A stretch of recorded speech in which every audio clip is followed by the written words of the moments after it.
The gays attending in Brussels. There's this video going around of someone smoking meth out of a pipe in the audience. You're smoking Tina in front of Miss Tina? Welcome to Keep It, Cricket Media's show about pop culture and politics and what happens when they smack into each other at an alarming speed. I'm your host, Ira Madison III, a television writer and Fall Out Boy fan. I'm Louis Fertel. I'm a TV writer and Jane Fonda historian. Let's get into it. And we are back with an all-new episode of Keep It. I'm Ira Madison III, and here in New York with me is... Louis Fertel. This is the first time we've recorded in studio together since, what, 2020? I think so. Really shocking. I remember at the time thinking, oh, this is going to really ruin things that we can't record in the same room together. And now I'm back and I'm like, this is alien. What? Your laughs are hitting me in the face. I'm so distracted. I can't think straight. It is very weird to be recording with like you in front of me. But it's weird because we have a repeat guest this week, right? Yes. And the last time our guest, Lizzy Caplan, was on the show, we also did in person with her. Yes. And it's weird. I'm just like, do guests want to come in person again? Actually, we do have a guest coming up, and I won't reveal it to That's people. true. We have two guests. Yes, yes, 2 guests doing it in person in L.A. So we'll figure that one out. But it is very weird. I'm looking at Louis, but also I'm trying to look at the camera because of our camera setup. Anyway. No, it really feels like watching Howard Stern reruns on E! At like 1 a.m. Like, how do these people do it? They just don't look at the camera? Okay. But you're in New York. You're in Yes. New York for the GLAAD Awards. I sure am. Oh, yes. Which was over the weekend. I brought my friend Alex from San Francisco, who's the wingman extraordinaire. I mean, it was fabulous to be there because, one, you know, we just have so many friends who are up for stuff. Like everybody involved with Fire Island, and I mean everybody was there. The grip was hanging with me. The Yes. island was there. I was in Fire Island this weekend, actually, and all of the sand was gone from the beach. No, there's It no was at the pantry GLAAD because Awards. the pantry was receiving a Lifetime Achievement Award. So, you know, it was fabulous to see all those guys. And then the thing I remember most from the GLAAD Awards, other than losing, which I'll get to in a second, Idina Menzel performed. She did Defying Gravity, and then she performed her new song, which I can only describe as housewives pop. It's like the Yale of Countess Luann music, the Juilliard of Countess Luann music. She was great. And also, you underestimate that when you dress her up as a pop star, like she suddenly becomes like Jessie J. Like they're sort of the same person when you doll them up the same way. It was very disorienting. Watch out, Jessie. I guess. It's over for you. I guess. Yes, I was up for a GLAAD Award for just one of the segments I do on Jimmy Kimmel. And I have to tell you, they played the nomination reel, which you know I'm living for as an award show fan. Like here I come in the reel.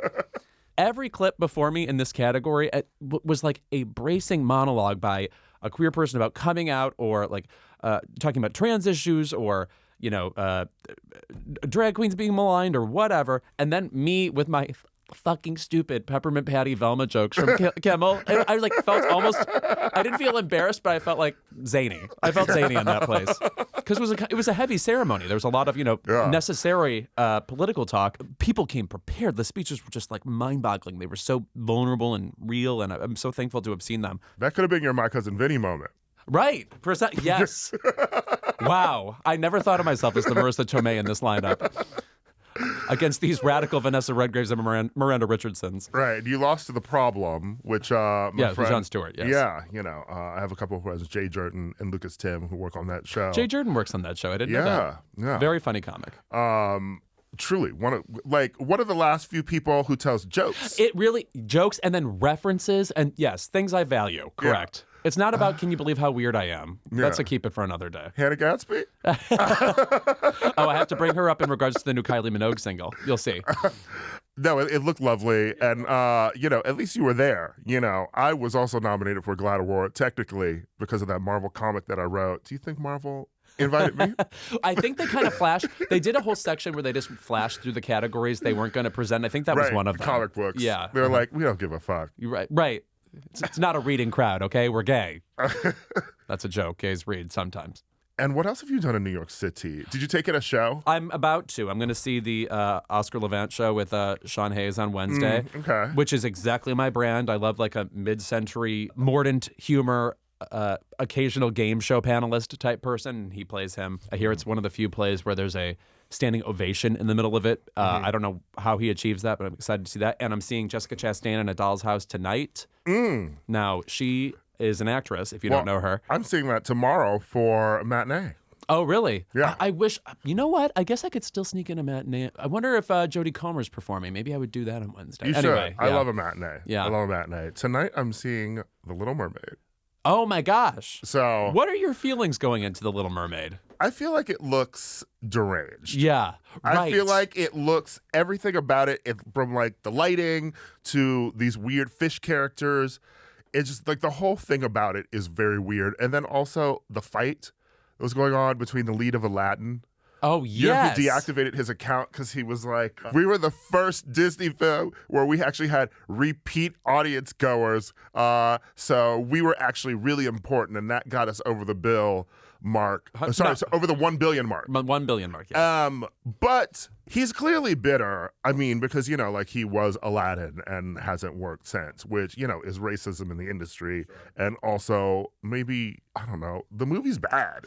Aladdin is a very interesting experiment. It's a horrible movie. I mean, I would have stripped Will Smith's, you know, rights to visit the Academy because of that. Right. Not because of slapping Chris Pick Rock. who you want. Yeah, right. When I saw him as that genie, and I watched it on Delta too. Do you know how bad a movie has to be for me to turn it off on a plane? Wow. I would say that's where you shine, shall we say. Yeah. So, anyway. Really, I have to say, though, I'm surprised not to see almost any of Melissa McCarthy in the advertising. I mean, like, one of the definitive comic actors of our time, and I really don't have a grasp on what she's doing as Ursula yet, other than she is very devoted to the original movie and is obsessed with drag queens and loves Divine. So she's the right person to play it for a number of reasons. I'd be excited to see it just for that. I feel like she's been in pieces before. Oh, certainly. Yeah. Please. Also, this is somebody who became famous a little bit later, which I always take to mean they have a very lived-in life before. You know, like it's like what if they weren't constantly booking? What were they doing? You know? Yeah. I mean, our guest today, Lizzy Caplan, brings up listeners. We'll see if you can guess which show I bring up with her that was canceled in the 2000s that Zach Galifianakis was in, and like he's another actor who. Like, was I just doing bit parts in the 2000s and then blew up with a hangover? He also had a show on VH1 called Late World with Zach, where he did some stand-up to the crowd, but he would play the piano and talk to the audience, which is part of his general act. And I really thought he was going to end up being more of a Letterman-type celebrity. Ultimately, he obviously became a very successful comic actor and still is a comic, but... if you can find old clips of that. I remember there was an episode, maybe the first episode, he took Natalie Imbruglia, whom I cherish, on a crane and just interviewed her from the crane for no reason. Just like they lifted into the air and spoke there and then went back down. I'm a little obsessed with, like talk shows, daytime talk shows lately. I feel like it's the whole, maybe the Jerry Springer death. Been rewatching, like Ricky Lake, Lisa, sure. These things. So... I don't know. I find that fun. I absolutely fucking loved Between Two Ferns. Oh, no. I mean, like, there are episodes of that show where it's one of those things where I almost felt guilty laughing so hard because it does appeal to, I think, a bro demographic primarily. And, of course, I don't want to support them too much. Straight people don't deserve to feel funny. That's a power they don't need to have. Sometimes we cross over. Right. Sometimes the bros like the things that we like. But he really would find a way to dig into a celebrity in an around-the-corner way that was... beyond clever, just actually you have to grip the table while you're laughing. It's so mean and funny. The Obama episode. Yes, right. Yeah. Right. That was the beginning of the Obama we kind of know now, I think, as the sort of pop culturally aware, kind of deadpan humor that he brings. Natalie Portman, even. Yes, Natalie Portman. Will Ferrell, right. Speaking of that Obama, too, that's the Obama that I like, though. Yeah. I don't like the one who's like releasing songs every year and like movies, and it's just really like it seems like your Time magazine. Yeah, okay. Because I'm like, did you watch this shit? I want to know what Obama actually watched. I feel like he does watch it because he strikes me as the kind of person who reads 100 books a year and then probably has time to watch a million movies too, or makes time for it. But there is something noticeable about the fact that he doesn't say anything about the movies. He was just like, here's 14 movies. Okay. And it's like, well, here's the 2 you're supposed to put in because, you want the list to have a certain kind of dignity or whatever. But then the weird things he picks, that to me is the most interesting part. That's like me on Letterboxd. when I and follow me at Ira the Third. That's me on Letterboxd when I just list a movie and don't put a star rating for it. That usually means I know someone who worked on it. And We'll keep that between the listeners. Yeah. Good luck to my friend is what is the comment. Baby, I had to wait until that Patti LuPone interview dropped for me to review Beau is Afraid. And let me tell you, listeners, I hate that movie. I unfortunately hate it too. You know what the problem with that movie is? One, I mean, it has the feeling, I'm going to compare it to the movie Us, of a movie that's telling you a long joke and you're waiting to hear the punchline because like so much is going awry. It's like everything's out of control. You're sort of waiting for it to add up to something. And then the worst part of it is the ending. The worst part is the Richard Kind scene. And of course we love him. But there's no way Patti LuPone watched that movie and thought, oh, this is my best work. Come on now. The only iconic thing about that movie was Nathan Lane? Well, yes, he's fucking great. Yeah. But also Patty was good Parker too. Posey. Oh, Parker Posey. And yes. the Mariah Carey scene. Yes. When the movie was funny, loved it. But then it was like, actually, no, it's not a funny movie. We're doing serious things, okay? Now, fold your arms and watch the movie. I'm like, girl, it's 3 hours long. Get back to the funny. It also started very tense and horrific and funny. And I was like, okay, I was strapping myself in for, a ride. I love Ari Aster. Yeah. Like I love Hereditary, obviously. And I did not realize there's a contingent of people who don't like Midsommar. My brother is one of them. It's come up before. Yeah. All right, well, I think your brother needs to come on here. Yeah, say it to our face. But I fucking love that movie. And maybe it's because those two are also pandemic movies for me. I've went through like my whole like A24 like horror movie thing during the pandemic because I had never really watched them. I watched like The Witch, I watched Hereditary, I watched Midsommar, but I watched them all within the same span of 3 days. So like it was just fun. Yeah. I loved it. A clump of weird. Yes. Yeah. And I like Midsommar because it's like, I think what's scary about that too is it's daytime. Yes. No, which is one of my favorite things in horror movies. I think my favorite setting in a horror movie ever is just the midday parts of the original Halloween when she's like walking home from school and like, oh God, is there something behind the hedge? Because, in the middle of a suburb, there's no noise. Yeah. So there is like this weird, unexpected horror quality. Also just reminds me of growing up and being afraid of literally everything. I was one of those kids. I mean, Halloween, when Michael Myers is like behind the laundry.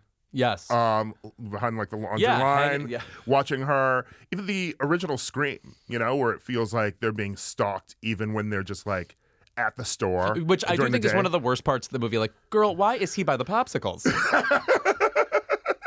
In costume? It's 2:30. And there's been a murder recently. Now I watch that and I'm like, with the mythology, I'm like, is that supposed to be Roman Bridger? Right. Oh, God. I love them. I just saw 3 and 4 for the first time in years with my friend Elise, who's obsessed with horror. And I think the worst thing about 3 is where it ends up. The mansion where they're like pulling a candlestick to go down a secret passage. Girlfriend. Scooby-Doo. 13 Ghosts of Scooby-Doo, motherfucker. Yeah. 13 Ghosts, the worst one. Yeah. Oh, certainly. And we put Vincent Price on there because he, in the 80s, was bored. Yeah. 13 Ghosts of Scooby-Doo where they were like, you know who we're going to get rid of? The dyke and that faggot with the ascot. Yes, right. Oh, yeah. It was just Daphne? Daphne and Scooby and Shaggy. They were like, what if the gang wasn't all back together? Interesting question for nobody. All right. We've got Lizzy Caplan here to talk about being in Fatal Attraction on Paramount Plus. And then also this little-known song contest called EuroVision. Yeah, it takes up one of the smaller continents. And then speaking of EuroVision, a lot of our foreign pop divas have music. Kylie's back. Yes. Jessie Ware is back. Of course. And we will find out if you actually like this album. I have listened to it. We'll see. And Bebe Rexha, and we all know she is my favorite of one of my favorites of the Kosovo 3. And go ahead, name all 3. Rita Ora. Yes. Dua Lipa. Right. Wow, you would put Bebe Rexha over Dua Lipa. I said one of my favorites. Oh, okay. Wow. Sorry, not my favorite. Bold stance. Yes. One of my favorites. We know Rita's number 1. Yes. All right. Well, all right. So just, okay, I'm doing the math on this, and you didn't say anything. Go ahead. And that's how we like to keep it here on Keep It. We'll be right back. If you were looking for all the glam, elegance, and music that the coronation did not deliver, then you were probably watching EuroVision this weekend. Yes. That's right. Rita EuroVision, as she named it because she opened up the ceremony earlier in the week. And let me tell you something about Rita Ora at EuroVision. It was kind of great. Her performance of "Praise You," her new version of Fatboy Slim's song, which I think is good because it's not just some DJ remixing the Fatboy Slim song. Like, he did it himself. Yeah. So I think that this is sort of like, oh, I'm making a newer version of it. And I think it's a really good song. And I loved her performance, and she was doing her best Beyoncé at the Super Bowl cosplay. No, it like if you were just like glancing out of the corner of your eye, you'd be like, oh, we're back at the Super Bowl. Yeah.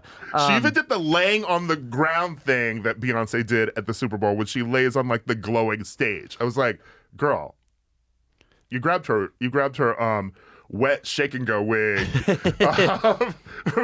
from Parkwood and slapped it on. You know what I have to say about that song also is that, you know what's always a good idea? Remaking a song where the original vocal is not meant to sound that good. Case in point, when Mario did the Just a Friend remake, did you know that it sounds way better when someone can sing really well? Okay.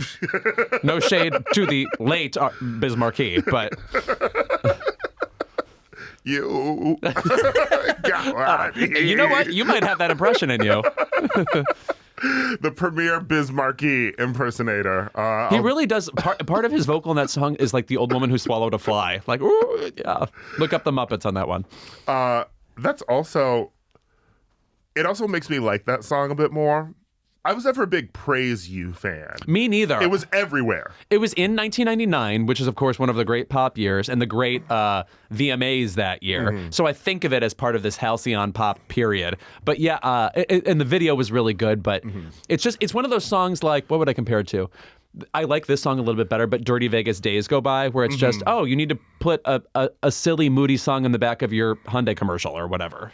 I would say that I like Right Here, Right Now as my favorite Fatboy Slim song, and then maybe Weapon of Choice. Of course, that video is... When I saw that video the first time, and I knew what it was doing, and Christopher Walken's just jumping all over the place in a sort of Crouching Tiger, Hidden Dragon way, it's just like, God, they nailed it. It's like an unforgettable video of that time. Yeah, Moby, but good. Right. You know what Moby song I do like?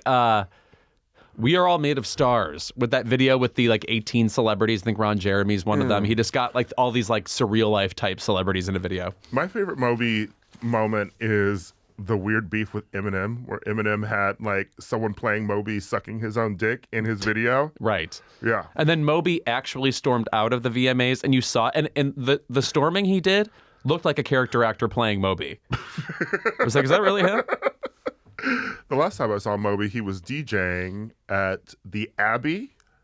Are the Abbey for a Hillary Clinton fundraiser hosted by Jon Favreau of Crooked Media.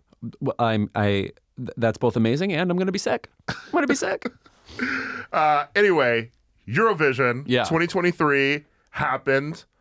I managed to tune in while I was in Fire Island, and let me tell you, Loreen Tattoo, pretty good bop. Pretty good. I do think that song, this is the one that won Eurovision. Sweden now tied with Ireland for most wins, I believe. And she herself, Loreen, has won twice before representing. Yes. I do like it. I do think it has the feeling of a song that has won Eurovision before. Well, let me tell you something. I heard Tattoo and I said, when is ABBA going to see her in court? Because that song is literally the winner takes it all. Also, by the way, if you know anything about that hologram show, you know at the end of that ABBA, what's that called? Voyage? Or whatever it's called. They show a hologram of all the ABBA members now because they're still alive. So watch your back, Lorraine. Anna Fried is ready to fight. My friend Chris Aragon and Chris Schleicher, they're both there, and they just saw ABBA. And Aragon was texting my group thread about seeing ABBA at a hologram show. And everyone else who didn't know about it was very confused. They were like, an ABBA hologram show, are they dead? No, they aren't. They just don't want. Yeah, they just don't want to tour. They're like, we would love to make $1 billion, but we're lazy. We have to tend to our garden. So what if we figured out a way to not be there? Yeah, the song is good, but it wasn't even my favorite of the ceremony. No, I have to say the Finnish song, which I thought was going to take the whole thing and ended up falling into second, that was really good. I guess this Israel was great. I loved Israel too. Yeah. I generally speaking, I like when a Eurovision contestant goes for broke in terms of either silliness or at least personality, because a problem with Eurovision that I think maybe alienates a lot of American listeners, not that I care what they would think generally speaking, is that there tends to be a sameness. Like they're all anthemic in the same way, or the song becomes emotional in the same way. And so that song, which is pure adrenalized bubblegum pop, really spoke to me. And I also fucking loved Austria's song, which is called Who the Hell is Edgar? And it's a song about how the pop star is possessed by the ghost of Edgar Allan Poe, and how anyway, the lyrics are just like whiz bang and hilarious, and I just love a literary reference, unexpected. Who the hell is Edgar is famously what everyone said when they read the Cask of Amontillado for the first time. Amontillado? Yeah. Amontillado. A cask of armadillo? Yeah. I can't pronounce words. I would also say that, yeah, a lot of the Eurovision songs tend to sound like maybe like winning American Idol songs. Yes, or the single that doesn't do as well. Yeah. I'm talking about Before Your Love by Kelly Clarkson. You know what I'm saying? No Yes. shade to the writer, Kathy Dennis, who also gave us Toxic and Can't Get You Out of My Head. Yeah, but like, I don't know. Remember also like This Is My Now. Yeah, every song at Eurovision is This Is My Now. Yeah. Every song. Maybe Diane Warren needs to hop on over to Eurovision. Right. Almost everything Diane Warren writes, the sentiments are at least the same as what competes at Eurovision. Yeah, if but you're familiar. better. Yes. By the way, I just want to say that on Jeopardy Masters recently, there was a whole category about Diane Warren, and the $2,000 clue was talking about this Robert Redford, Michelle Pfeiffer movie I wrote a song for, and none of these Jeopardy Masters could identify Up Close and Personal. Wow. Yeah. Where is the education? Our schools are failing us. That's what I feel. Yes. We're set No Child Left Behind. Now we have to talk about I was going to say host of the ceremony, but it would be more accurate to say ringmaster, because this woman is off the chain, Hannah Waddingham. She and Graham Norton were clearly drunk. I mean, they were clearly. And having the best time. I mean, speaking of like American Idol, you know, like if you don't watch Eurovision or you're not familiar with it, you do remember American Idol though, where like Ryan Seacrest, and back when he even had Brian Dunkelman with him, right? It would be the most ridiculous stalling tactics or like pushing to commercial, you know? Like, right. And we'll tell you who's in the top 3 right after these commercials. Right. Now imagine American Idol without commercials, and yet they're still doing this. Yes. Every time they'd be like, Hannah Waddingham was like grabbing the podium, being like, when you find out who the top 2 is, it's going to be crazy. Just freezing, yeah. Constantly reminding you, and there are only 8 countries left, and one of them is going to become the winner. I'm like, girl, can we wrap it up? This ceremony could have been 30 minutes. No, I mean, they make an entire ceremony out of the math they have to do to figure out who wins. Like, you're watching the numbers change on the screen, and certain people who are in second are falling to fifth, and people are rising through the ranks. And it is a little addictive to watch something so monotonous, in the same way that it's addictive to watch those YouTube videos where you watch all the charting singles of a celebrity, and it's literally a moving bar graph or line graph. Those are fun. Where you see like, Baby One More Time, up to number 1. Now it's falling. Here comes Sometimes. And you watch all celebrities' pop singles and their charting run. It's really fun, really addictive, and so stupid. You will come out remembering nothing. But yeah, Hannah Waddingham, she is basically what happens when you trap somebody in the West End for 20 years. I mean, my most overused word, zany. No one is zanier. And I don't feel like we have any zany celebrities anymore. And she just loves to pop off with a huge smile, a huge laugh. I was reminded that she judged Drag Race UK, and there's somebody put together a supercut of her best moments on it, and she's just giving devious looks at drag queens as they walk by, sort of sensing a colleague, I believe. Really cool to see. And also, I just want to say also, when she won that Emmy for Ted Lasso, that speech is simply delirious. I have never seen anything like that at the Emmys. It's one of the great speeches. Yeah, I truly do love her.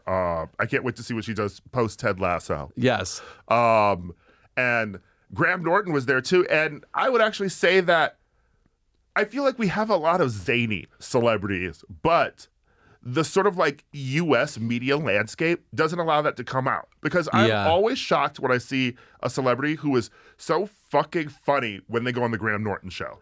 Maybe it's because they're interacting with like other British celebrities who are, you know, like taking the piss out or whatever, you know, like they don't give a fuck about, you know, appearances or whatever. Right. And they're just all just like having a good time. You know, I was like, Nicki Minaj was great on that show, but she's zany and crazy anyway. No, she's in a league of her own, obviously. No, I have a real problem that the closest thing we have to Graham Norton would be Andy Cohen's show, because he will at least put a couple of people together that you might not normally see together, and they get to share some moments. But even on that show, you can sense the guest typically like shying away from some of his like more sensational questions, you know, whereas on the Graham Norton show, everybody is going for a laugh. Like Judi Dench just like lets it all hang out. And when is she here, first of all? But second, it's just like you get to see everybody having so much fun when you watch the Ocean's 8 cast interview together. And Helena Bonham Carter goes, well, you know, I've never been asked to the Met Gala. And then Rihanna, not even thinking twice, goes, it's because you wear that dress. Jesus Christ. I mean, I say this with affection to my job. You're not going to get that on Jimmy Kimmel. You know what I mean? We need to get some sort of Graham Norton-esque show in the U.S. He just rules. I love him. I love the energy he brings towards interviewing. I find that very like life-affirming. And it needs to be a gay man. Also, the Watch What Happens Live difference is, you know, like not everybody knows about like Housewives. You know, like the celebrities who come on. Yeah, You that know, show is always going to be more niche than it probably even wants to be. But it is really fun when like, you know, a celebrity is on who, and we know like Jennifer Lawrence has famously loved like Bravo and Housewives, but like when you get another celebrity on who, for me at least, like when you don't know that they had watched it and they actually are obsessed with it, yes, that's really fun. Yeah, that reveals something about them too, because like why in an interview would you ask them about some show they watched? You know what I mean? So it's nice that they have a kind of a conduit toward that in there. Yeah. Speaking of, I'm guest hosting for Andy next week on Sirius XM. Oh, really? Yeah. Are you going to do an offensive impression of him?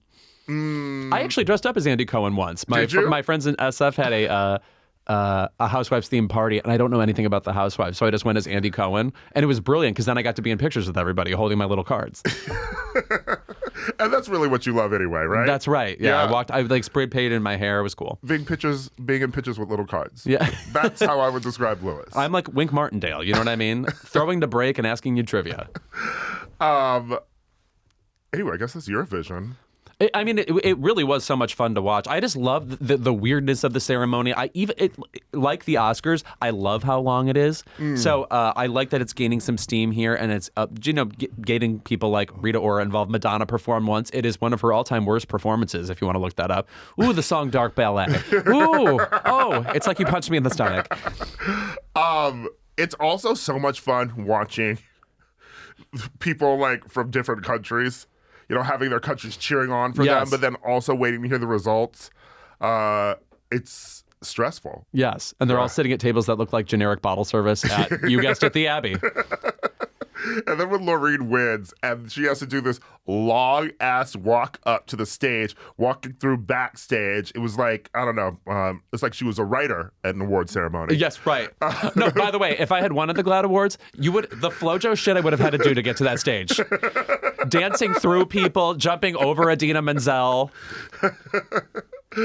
I'm not saying that the GLAAD Awards already know who's going to win. Yeah. But most of the award shows that I've written for have been queer LGBTQ awards. Yes. And I have written speeches for winners. Oh yeah. No, I do seem to notice they were going right to the teleprompter with some of those wins. Yeah. I don't want to make any rash suggestions, but and just like American Idol, once Loreen finally gets up there, they're like, now we're going to let you go and get ready to perform your song one more time. Yeah, you better be weeping as you sing this hard-to-sing song. Which reminds me, lastly, of just the cruelest thing that we used to do in America in the 2000s. You know, I mean, sure, Guantanamo was bad. Okay. But You sound like a real historian right now. let me tell you, kicking someone off American Idol and then making them sing the song that they got kicked off the show with again is a special kind of torture. Right. Routinely, they would be singing the last thing they sung. Yes. So it could be something specifically like... Disco night, where you went out, and then it's like, come on, sing Turn the Beat Around again. You're going home. With tears in your eyes. I bet Simon Cowell thought of that himself.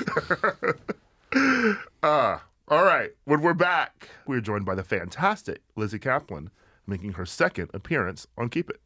All right, you know we have an icons-only policy when it comes to booking Keep It, and today is no different. You know her from all of your favorite shows, Party Down, Masters of Sex, and Fleischman is in Trouble, and now you can catch her in the thrilling and seductive Fatal Attraction, where she will not be ignored. Please welcome back to Keep It, the incredible Lizzy Caplan. Hi. Hello. Hi. Lizzy Caplan, this is your second time taking over for a Best Actress nominated role in recent years. You were Annie Wilkes on Castle Rock, which is why you were here the last time you were here. That's true. And now you're jumping into Glenn Close and Fatal Attraction. You're not playing it the same way as her at all, so it's crazy to even really compare the performances. That said, talk about the intimidation level. I mean, do you think like, oh God, like did you worry about even like the shape of your hair going into this performance? Funny that you mentioned that. One of the things I wanted to do was I wanted to have a perm, not quite Glenn's level of perm, but like a little... her achievement. Yes. Yes. Quite an achievement. I mean, I dig it. But yes, I wanted like a little nod. So I got a perm for the first time in my life. And then I got COVID 2 days after. And then at the end of COVID, my hair was straight again. It was really weird. Well, luckily enough, they permed Joshua Jackson clearly in the series because his hair in those original flashbacks was They wild. gave him a Michael Douglas vibe. Yes, the Michael Douglas. Yes, I was just saying, there's no sure. such thing. You can't have an erotic thriller unless at least one character has Gavin Newsom hair. There has to be a slick back quality. Yes, those were definitely the boys we were raised on, the men we were raised on in the erotic thriller sphere. But yes, the intimidation factor was obviously very high. The assignment felt a bit different than Castle Rock because that one, I really did want it to feel in line with what Kathy Bates did. But then the Fatal Attraction, you're right. It's so different. It's set in a different place. It's set at a different time that it didn't make as much sense to fully steal as much as I could from what Glenn so impeccably did. Now, were you a fan of like the film before? Did you have to like rewatch it? Would you rewatched it maybe? Were you like, wow, I forgot this even happened in this film? I had rewatched it maybe a couple years before, just coincidentally. I love the film. I love the film. I think it really holds up in kind of a shocking amount of ways, considering how dated it also feels in other ways. But yes, I'm a huge fan of the film. I rewatched it after reading the pilot script for the show. And I was reminded again how great, and I love it. I love it. I think it's scary and sexy and all of the things that you want it to be. And then for Castle Rock, I watched it I watched Misery constantly. And for Fatal Attraction, I would just kind of dip back in every once in a while.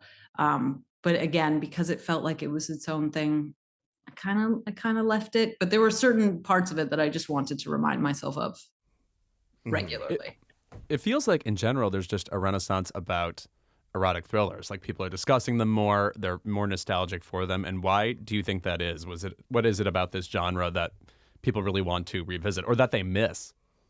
Yeah, I think culturally we've really moved away from that. It was such a thing in the 80s and the 90s. And I don't think we're fully back there. I think we could use more of it. It's this weird time where everything feels at once like kind of hyper-sexualized, but not particularly erotic. It's weird. I've kind of touched on this before, but it's like this, from a very young age now, people are like sexualizing their own image, especially like young girls on social media. And yet it feels so removed. And every study is like, oh, teenagers aren't having sex in the same way that, we were when we were kids. They don't like smoke cigarettes and have sex. Like, what are they doing with their time? And now I think that's like they're trying to kind of pull it back in that direction, but we have a ways to go. These things, they're cyclical. And I guess, the argument in the 80s was the erotic thriller was trying to paint the career woman or the unmarried childless woman as this dangerous femme fatale. And culturally, we're very far away from that, which I think is a positive thing. But it's also, I don't know, it's weird. It's like at once like a hypersexualized imagery time, but it feels also really puritanical.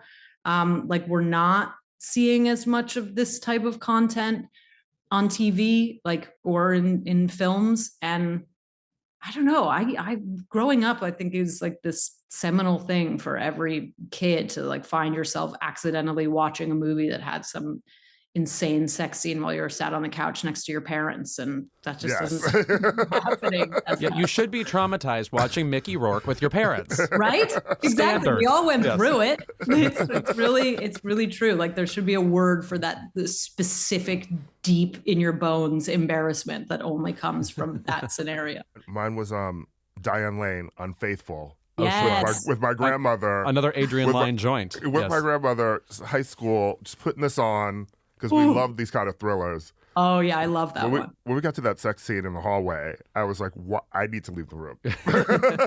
I know. Those sex scenes were, very in line with the Fatal Attraction ones. Just like they went there. They used to go there.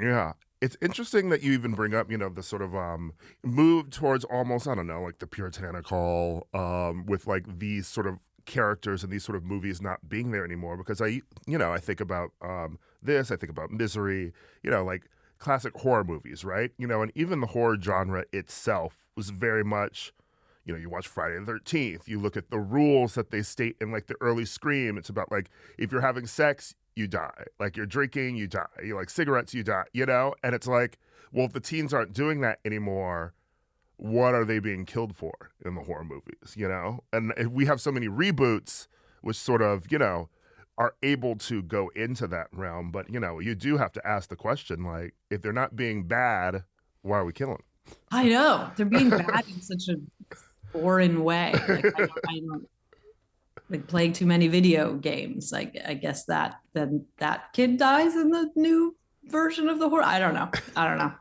Even Mean Girls, I would say, seems a bit more risque than like a Netflix teen movie we might get now. Totally.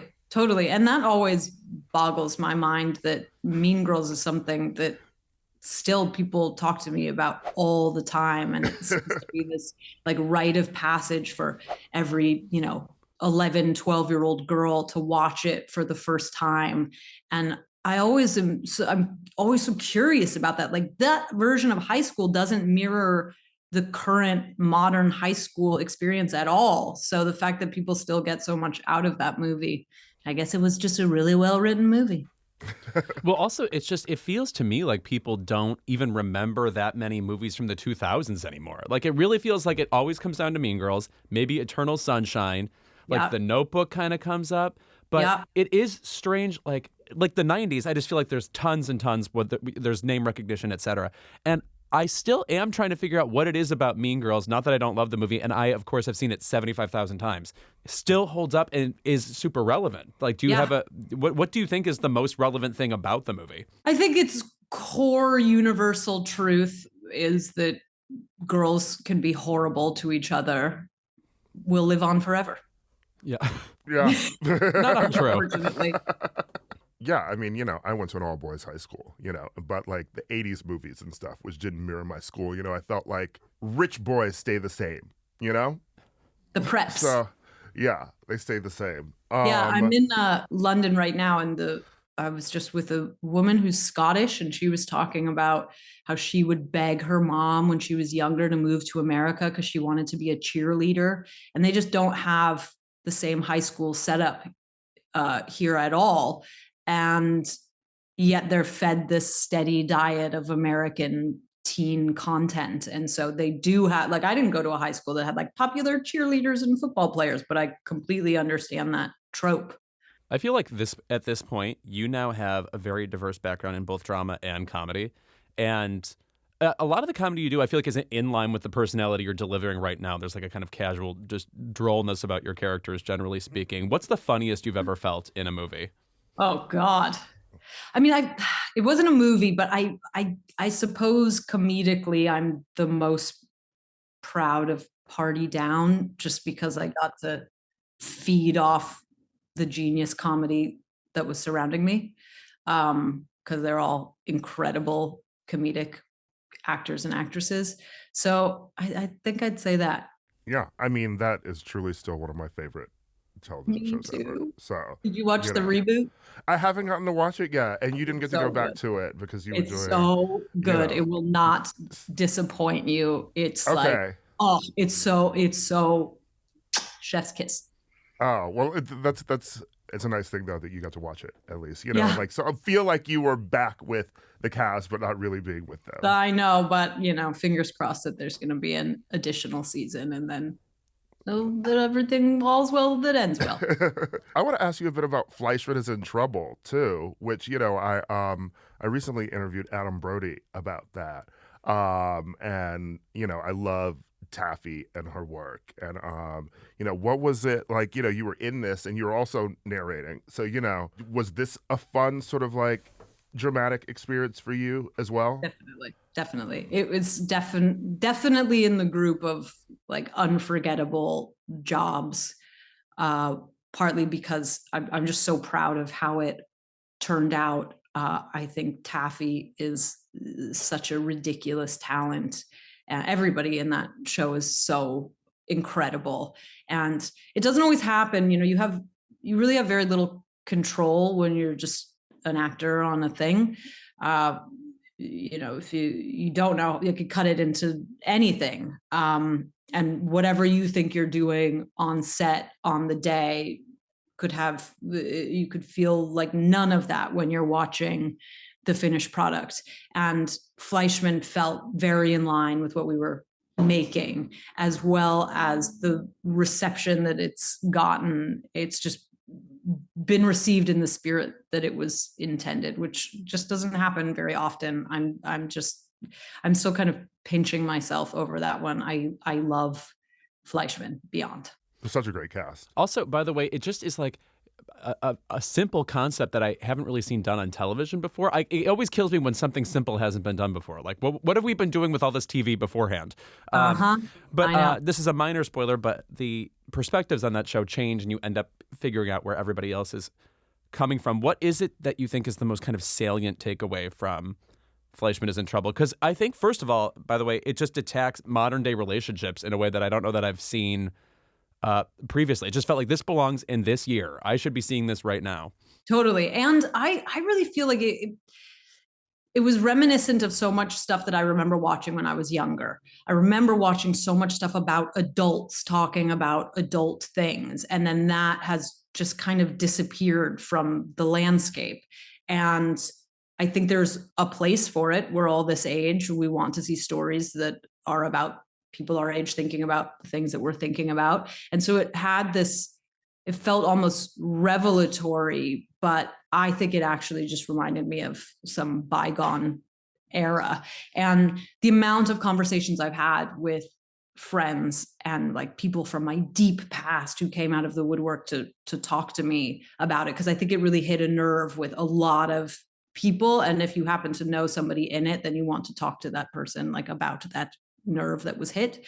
So I got numerous emails and texts and calls. And so I've talked about it with people at length. And it does feel like there's something in there for everybody that's this age. I'm always pleasantly surprised to hear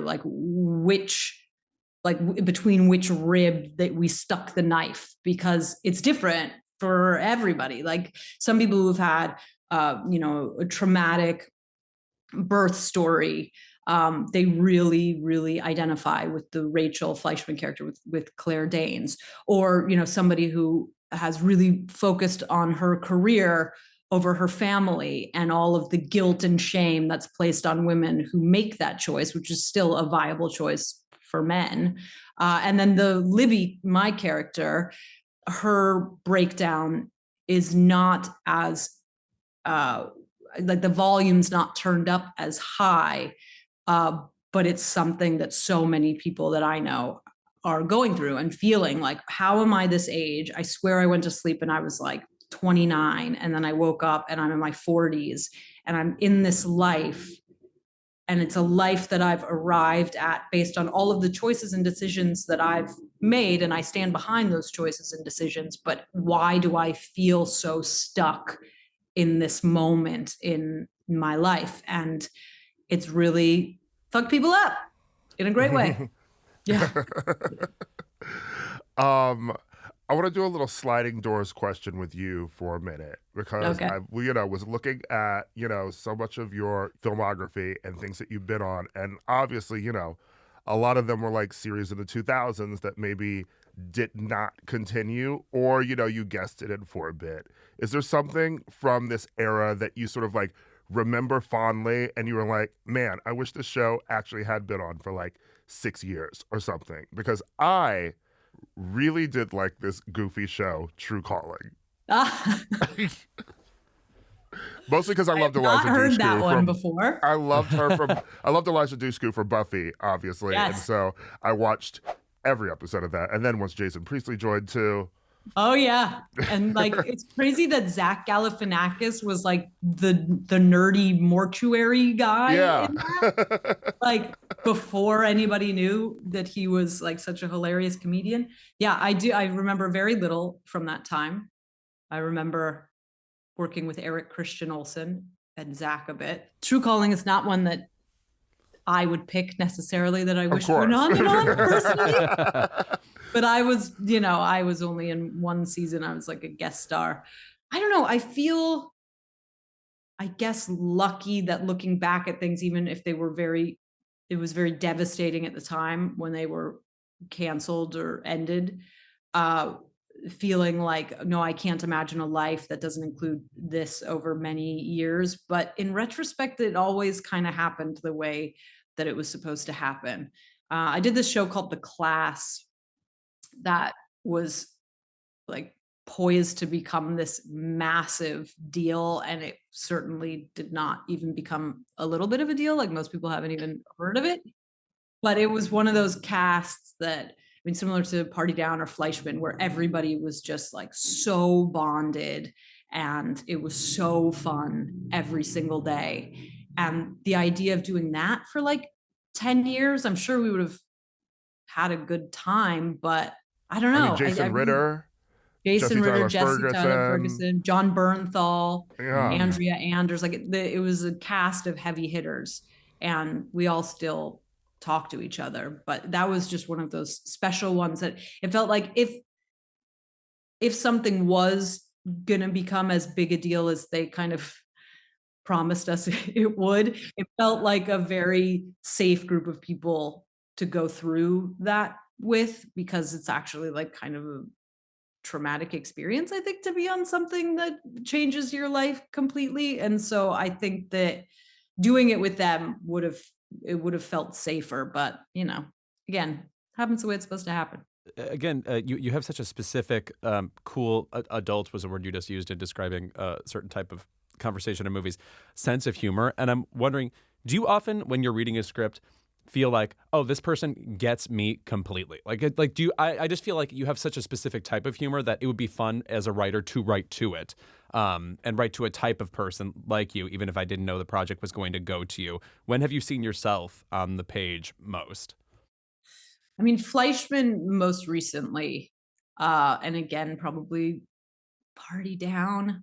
But yeah, I remember people telling me like in periods of time where I felt like I couldn't get a job, that there were things written as a Lizzy Caplan type, but it like never came to me. Yeah. It's rare when that happens. And I think one of the great things about an ongoing television series, I haven't done one of those in many, many years, but they start to write more to your strengths. And that's always really lovely when that like symbiosis happens. I admit I did want you to say Bachelorette a little bit, but what I find to be one of the most underrated comedies of that decade. Agreed. I love Bachelorette, and I will say at that particular point in my life, yes, maybe it cleaved closely to the bone. You're doing Fatal Attraction now, and you've done so much different, sort of like comedy stuff. Like what do you feel like you want to maybe conquer next? Like, is there some sort of project that you're like, no one sent me this? What are you hoping to do in the future? I mean, I think I would like to be surprised by what that is. Like it will feel like, oh man, I never thought that would be something that I'd want to do.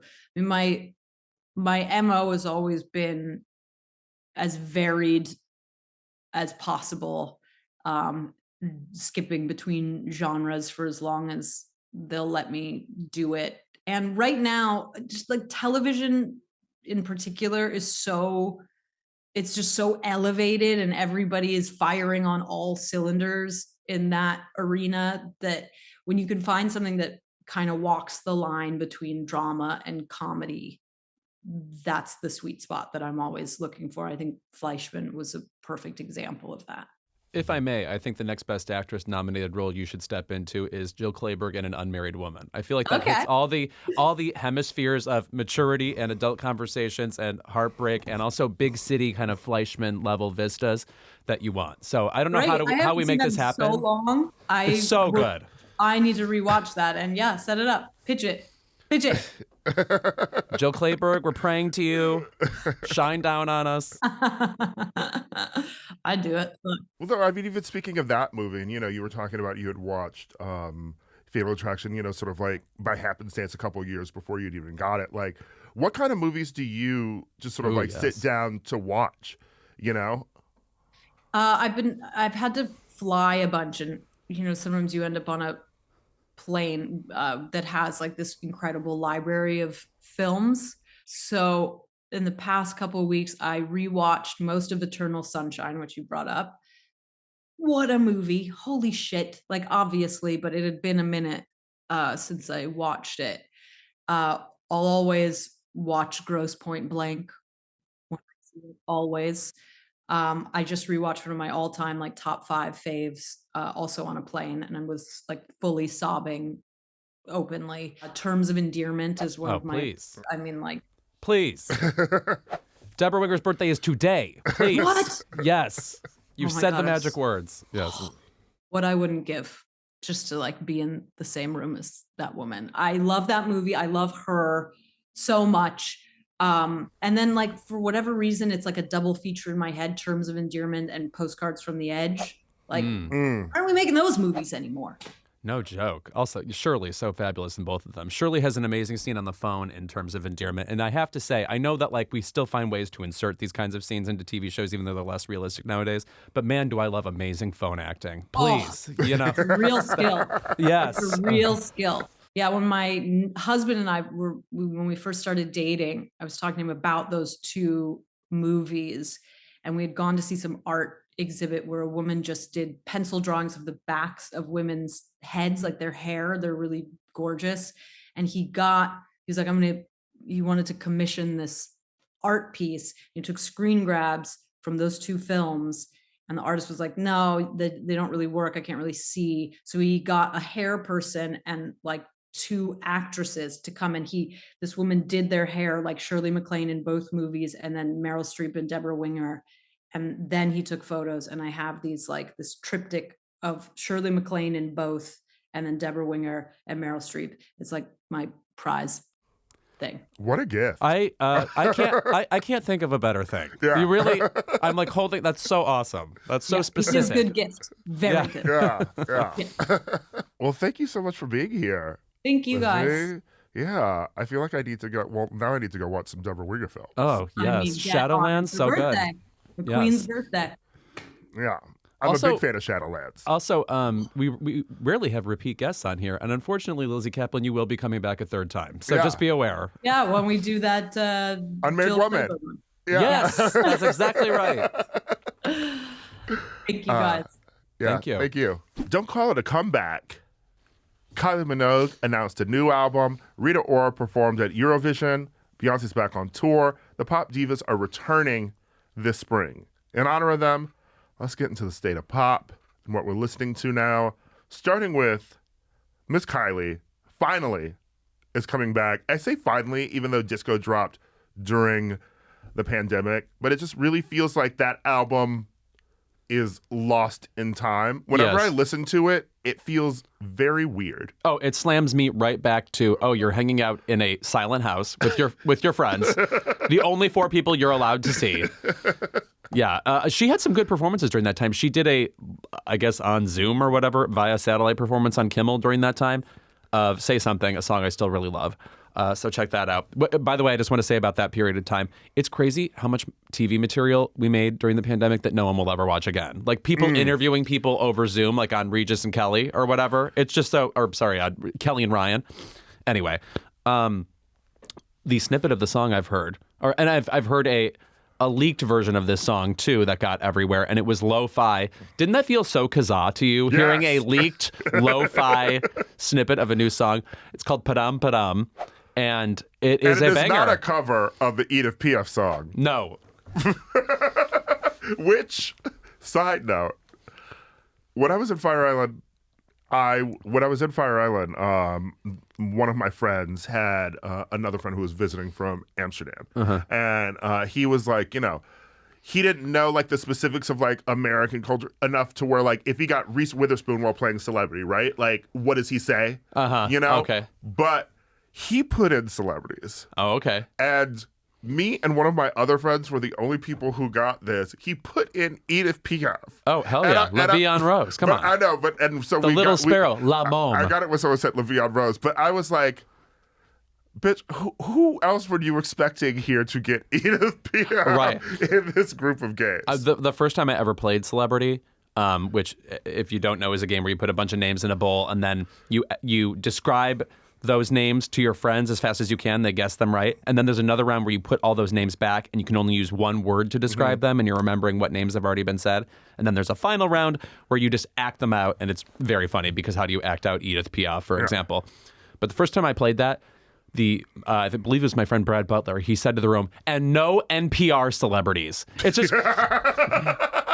It really like is telling what kinds of names go into the hat like that your friends put in. It's like telling about who your friend group is. But anyway, we talk about Kylie Minogue a lot on this show, and I just think there remains something so consistent about really the chicness she brings. There's something about like there's a sense of dignity that she brings to pop music. There's an effervescence to her voice, and I also think based on the live recordings I've heard, she did like a live version of her country album of that tour. She sounds Never great listening to live. that. She sounds so great live. Yeah. But I'm really excited to see her live with this tour because I haven't. I met her once at the New Now Next Awards in 2012, which sounds like community service, but I did. She was awesome, and of course, like 1'7". Was she being held at gunpoint? Is New Now Next still around? I think there's a version of it. Because what a name for a website. I know, right? New Now Next. It's so like the name of a news organization on the other two. Padam Padam sounds good. It's classic Kylie. I love that her new album title is Tension. I love the album title, the camp intensity of Tension. It also sounds like a high-pressure game show from the 80s, like, welcome to Tension Lightning Strikes. And now here's your host, Jim Perry. Love it. Yeah, and she's holding like a diamond on the cover. Like, she looks great. This woman is, this woman is 54 and turning 55 soon. She looks fucking great. Cancer survivor. Yes. No, she's one of these people who is truly Madonna, Janet level in terms of versatile types of pop she's brought over the years, you know? Like Madonna with Bedtime Stories, she even has a R&B album that you and I both love, Body Language. She has had her moody 90s era before she got into her resurgence with Can't Get You Out of My Head on the Fever album, Love at First Sight. I can't turn on that song without crying at all of the Dance Dance Revolution I once did. And thank God for the internet, you know, because one, it's how I discovered Kylie as a kid. And two, I feel like now you can talk to other adults who listen to Kylie Minogue, whereas it was just me listening to Body Language and Fever in my Discman in high school, knowing that nobody else at school was listening to that. Oh, no. When I think of college, I think of walking around with Body Language on a Discman, because that came out in 2004 or maybe even a little bit before then. But that's when I started college. Also, she's the definitive example of, I would walk into a Borders when I was in high school, and you couldn't find her old music like on CD anywhere because I can't really picture walking into a Best Buy and you would get like an old Kylie album like Enjoy Yourself or something. But at Borders, they always had import albums. So I bought her 2-disc 80s to early 90s greatest hit stuff, and it's just the best of bubblegum pop, you know? It's like I Should Be So Lucky as a hit. Oh, yeah. And they wrote it in 10 minutes. They were like, oh, she's coming in. We should really have a song for her. And they cynically threw it together, named it I Should Be So Lucky. Like, you're really going to get a song in 10 minutes from us? And that became her first smash. The bootylicious of the 80s. Yes. Do you think Beyonce really listened to Edge of 17 and decided to write Bootylicious? Sound off in the comments. Well, Lewis, I really do love Stevie Nicks and my horrible Beyonce. I'm going to say, that sounded a little bit like Michael Jackson hiding out as the big bad wolf. I really do like Stevie Nicks.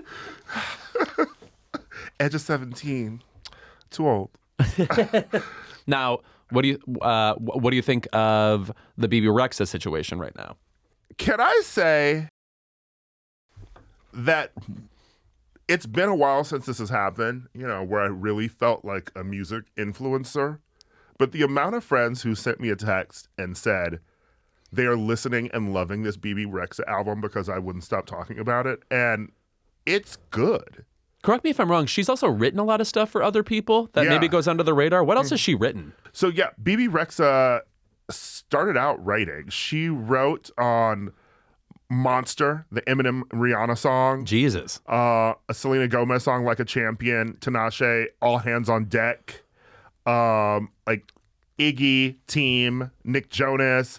You know, so like she has written for people before. And I don't know, she was in this weird sort of space where I feel like, you know, to shout out our friends at Who Weekly, you know, Bebe Rexha was a Who. Right. You know? Like, when she would first come out, it would be like, you would hear songs of hers, like that Florida Georgia Line song, right? Like, you'd hear it in Target. Yes. Did you know who this bitch was? No. Did you even know what she looked like? No. And now, I really feel like she, like, pushed herself a bit more into an arena that works for her. And it's sort of, I mean, it's very sort of like, what I would have liked from Golden, to be honest. Oh, okay. Kylie's Golden, or, you know, Miley's recent album. You know, it's sort of like disco country. Yeah, which is a good lane. I always enjoy it. No, Bebe Rexha is somebody who, thanks to that Florida Georgia Line song, once actually what's that song? If it's meant to be, is that the name of the song? Because of that song, she was actively on the Billboard Hot 100, but she really feels like, spiritually, one of these quote-unquote bubbling under Billboard artists. And can I just say, bubbling under, which is a real Billboard chart, has to be the shadiest designation of all time. The Billboard Hot She's Drowning chart.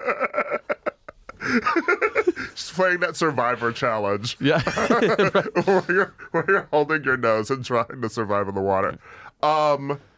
One of the darkest Bebe Rexha stories that I remember hearing too is that you remember one of Britney's comebacks, where she performed with G-Eazy at the VMAs. Oh, yes, right. He had the song "Make Me" with Britney Spears, right? And so they performed that at the VMAs. But then, because he also has a hit at that time with "Me, Myself, and I," she does a bit of "Me, Myself, and I" on the stage, and Bebe Rexha, the writer of that song, and that's like her big like single, like one of her big introductions to the world, sitting there in the audience watching Britney sing her damn song. That is tough. Lip sync to her damn song. Yeah. It's like I couldn't go up there. Yeah, right. And also, Yeah. it's not like we would be, I'm sorry, overwhelmed with vocals if both you and Britney were up there. You know what I'm saying? There was room. Yeah.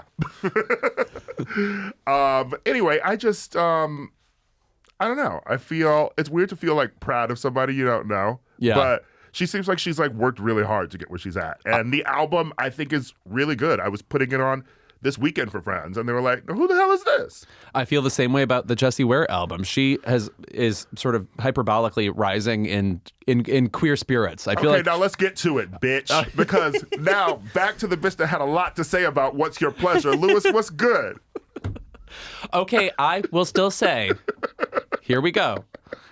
I think I like this album a little bit better. I think it's a little bit more amped up. I think she's very sophistication oriented and almost like adult contemporary, really. So it's going to have a pacifying vibe.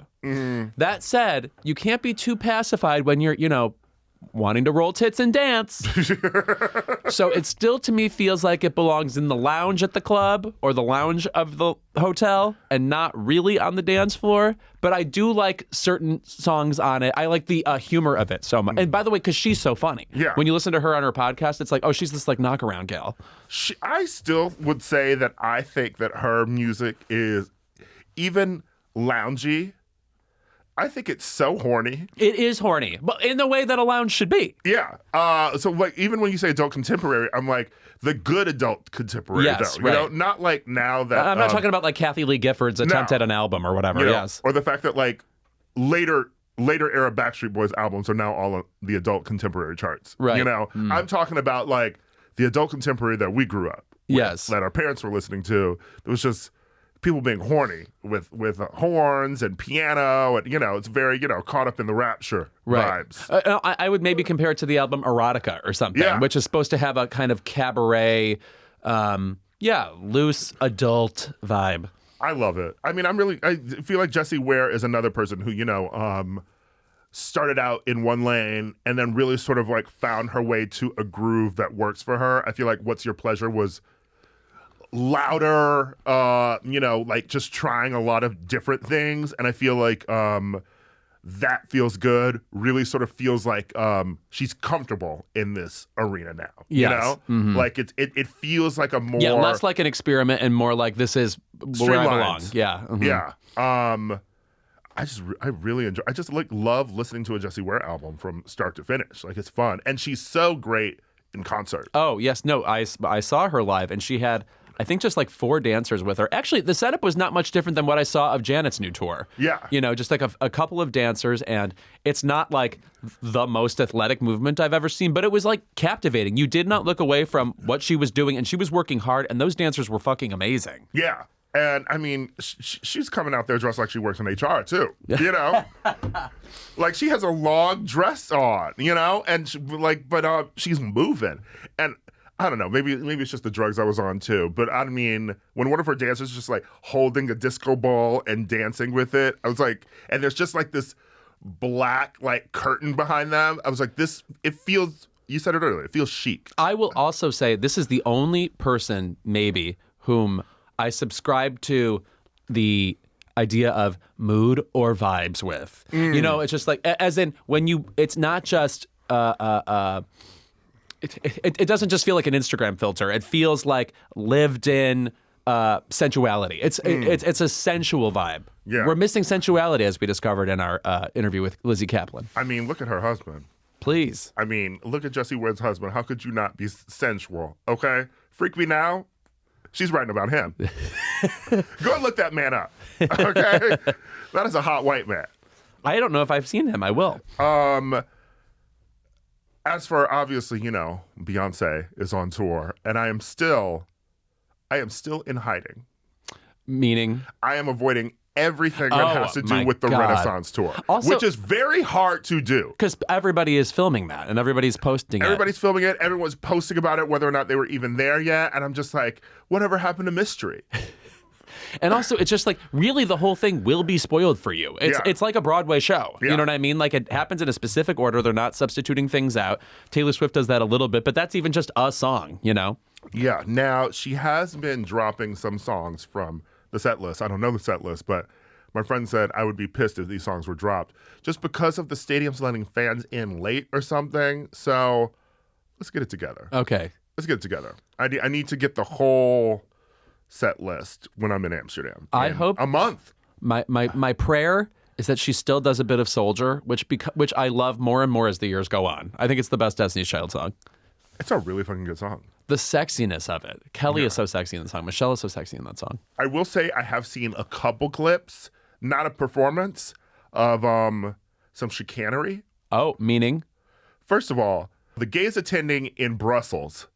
There's this video going around of someone smoking meth out of a pipe in the audience. Excuse me. Just dancing, like in the crowd, videoing themselves, and then you see the meth pipe.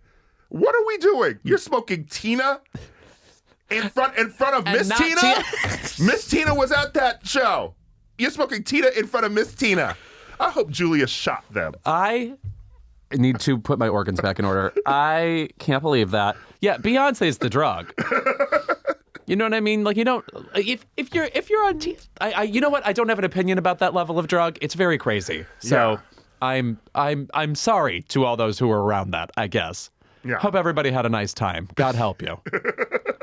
Church works for people. Go to church. Anyone else you're listening to?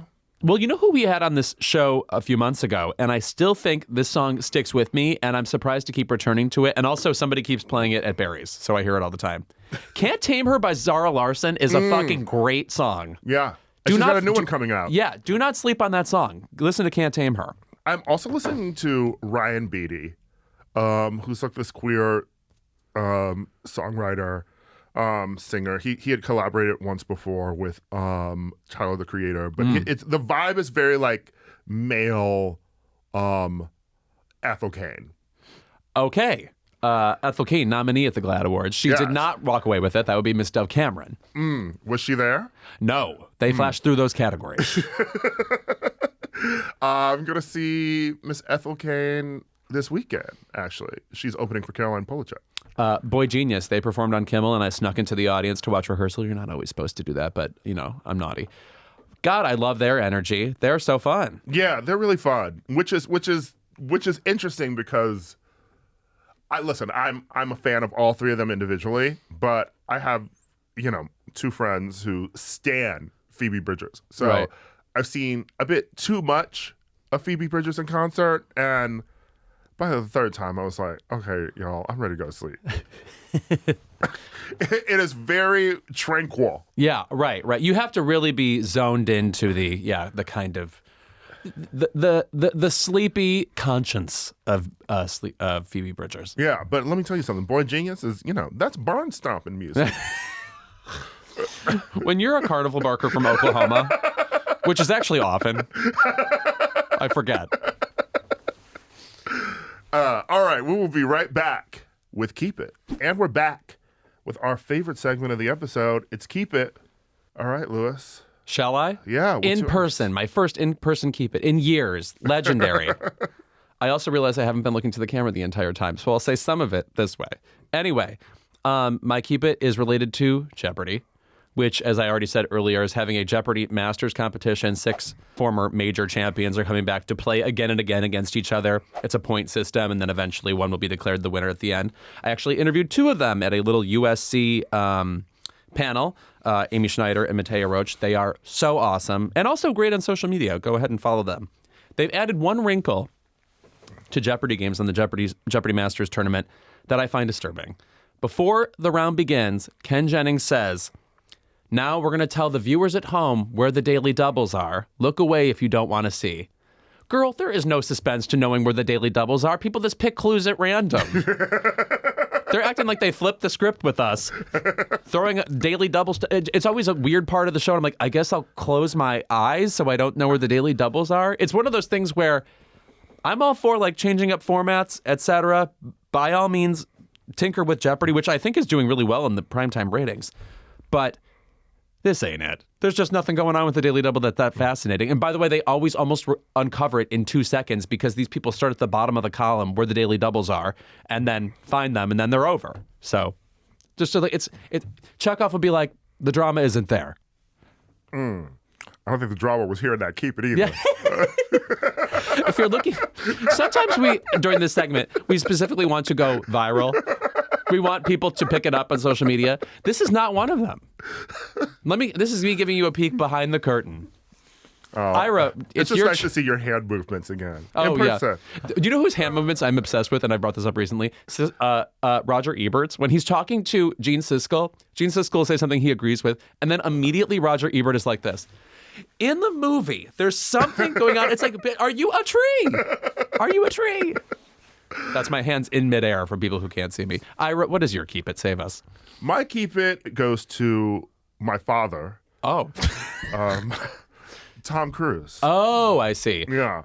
I don't know what the fuck he's been doing lately. But first of all, there's this story coming out of Tom Cruise and Shakira hanging out in Miami at like a Formula One race. I don't know what the fuck that is. Yeah, dark vibes, if you will. Okay. I mean, like it. I think maybe he likes racing because he did Days of Thunder. Right. Good movie. I disagree with that. Go ahead. Actually, it is a bad movie.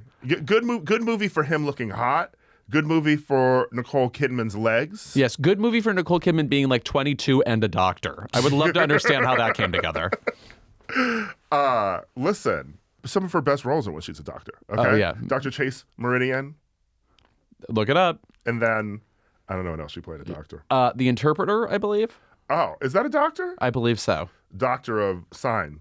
Yes, right, of interpretation. Yeah, Dr. Hieroglyph. Yeah. So, anyway, there was a rumor that Tom Cruise was romancing Shakira in Miami. And a lot of the responses to it were, get a job, get away from her. And let me tell you something. Shakira and Tom Cruise, I think that would be a sexy couple. Yes, it would also be the world's shortest couple. It is giving Danny DeVito and Rhea Perlman, motherfucker. Everyone was like, listen, get away from him, the Scientology, whatever. Yes, I get that. But she has some taxes to pay. Right. And okay? I do have to say, if he has one thing, it's money, and he can help her out the next time they come courting. And I've got news for you. It's probably going to be soon. Right. Also, Tom Cruise was just recently hanging out with Janet Jackson. He went to the tour. Okay. Which is hilarious to me. Do we know why they would have known each other ahead of time, or if they did? I think they've known. Well, so the weird story, too, is like that people tried to say that, oh, Tom was like enamored with Shakira and wanted to date her. And, you know, Shakira's team was like, they've known each other for years. They're just celebrities. And, you know, Tom, at a certain level, it's like you end up on David Geffen's boat together or whatever. Yeah. I feel like Tom Cruise was probably friends with Michael. Oh, that makes sense. And also, then became friends with Janet through that. You know, I mean, I feel like it's very weird if you are a mega star from the like 80s and early 90s, and you haven't met one another, because that's the era where like you're still too famous to like, you can't go to the grocery store. Right. You know? I just want to say in this picture, Tom Cruise has luxurious and long hair. And you forget sometimes that with the jeans he chooses to wear, Tom Cruise is often dangerously close to looking like he's the lead singer of Fuel or Lifehouse. He's always dressed like Amanda Bynes and she's the man. Right. He dresses like the manager at the Buckle who never left. Still managing this Buckle. Tom is also... Actually, now that I think about it, you know who probably introduced Tom Cruise and Janet Jackson? Oprah. Yes. Now, that's a very firm connection. I'm not saying he and Oprah have much in common anymore, but once upon a time. They were besties. Yeah, right. I wonder if they still talk. Yeah. He just seems so much more docile than he was in those days. Like, he's jumping off of airplanes and things like that, but not not in a delirious way. It just feels he feels very movie oriented. Like, Yes. let's make the movies. I'm the king of the movies. Very movie oriented, but also very like, I don't know, like niceties oriented, manners oriented. Very Every much time like, people meet him, they're like, he's unbelievably polite and Yes. generous and all these things. or people who've worked with him or something. It's always like they get like a birthday cake or like something delivered from him every year. So, and I feel like that's very like Jackson celebrity. That's very like Beyonce does that. Like one thing gonna be Beyonce's going to vegan. do, one thing Beyonce's going to do is send somebody a flower arrangement. Yeah. Always like, congratulations, queen, to someone. So I don't know. Maybe my keep it is really to Tom Cruise hanging out with everybody, but his own son. I do worry about the strings in that family and who's being attended to and who isn't. Yeah. I don't know. I love you, Tom. Right. Okay. One of the weirder things about me. Yeah, right. But, you know. Do you know when he always comes up? My friend Justin McBain, and I actually, my friend Andrew Wisniewski is also obsessed with this. We'll just send each other two celebrities and ask who's older, and you have to guess it. And then you sit there and reason through it. Tom Cruise is his baseline celebrity. He always compares other celebrities to him because he knows Tom Cruise was born in 1962. So if you're comparing him to like Vanna White, you're like, oh, well, Vanna White started in the early 80s on Wheel of Fortune, so she's probably born in like 57. I'm kidding. I'm positive I know she was born in 57. But this is a game I play with my friends. Girl, you knew it was Deborah Winger's birthday today, okay? Yes. that's just one thing you know. I'm really, really, really good at knowing celebrities' ages. I've really primed my skills in the past couple years. Well, I know because Tom Cruise turned 60 last year. Right. And See? Tom Cruise is a Cancer. And despite being in the film born on the 4th of July, Right. he was actually born July 3rd. Oh, really? Yeah. Wow, a day before. That's so strange and deceiving in a way that I would expect of Tom Cruise. Tom, let's change your birth date to match this for the interviews. Right. But we can't make it the 4th. That's too obvious. Right. We'll make it the 3rd. Okay. So then he could joke and be like, ha, I just missed it. Right. I love the Marcel Marceau gestures you accompanied that with. Tom Cruise would be a great interview. I know we couldn't ask a single thing about Scientology, Right. But I think we'd get a lot of interesting things out of him. That's true. If literally, I think sometimes those guidelines that certain superstar handlers have about interviews, I think sometimes they're helpful because, not that I'm disinterested in that stuff, but I am more interested in just talking about the movies. Like, let's talk about The Color of Money or whatever. You know, we're not. This isn't Dateline, right? Okay, no. So I want to ask him about Jerry Maguire. Right. This isn't To Catch a Valkyrie. You know what I'm saying? We just want to ask about Valkyrie. And actually, speaking of like my very few Tom Cruise blind spots, Valkyrie is one of them. I didn't watch it because I hate Bryan Singer. Well, also the 2000s. I mean, just like you skipped over certain things. Yeah. Yes, not even like personally Bryan Singer for being demonic, just because I think he's like a shitty director. Never was my vibe.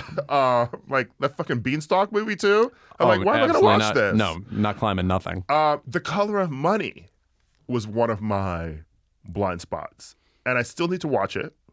Oh, it's good. Mary Elizabeth Mastrantonio. I think in that movie, you think she's poised to be the next Julia Roberts, and then of course Julia Roberts happened. Yeah. Only because, and I had never seen it because I had never seen The Hustler. Which Piper Laurie is still with us, Best Actress nominee. Yeah. And I love The Hustler now. I watched it on a Delta flight. Great film. Oh yeah. Very, very interesting for a movie of that era. Yeah. Just very like muted. It almost feels like it's a stage play. Yeah. Yes. Jackie Gleason, fabulous. Also. Yeah. So I wanted to watch The Hustler before I watched The Color of Money. All right. Well, get on it. Yeah. I'll watch it when you come on, Tom. All right. Lizzy Caplan, thank you so much for being here. And we will see you next week.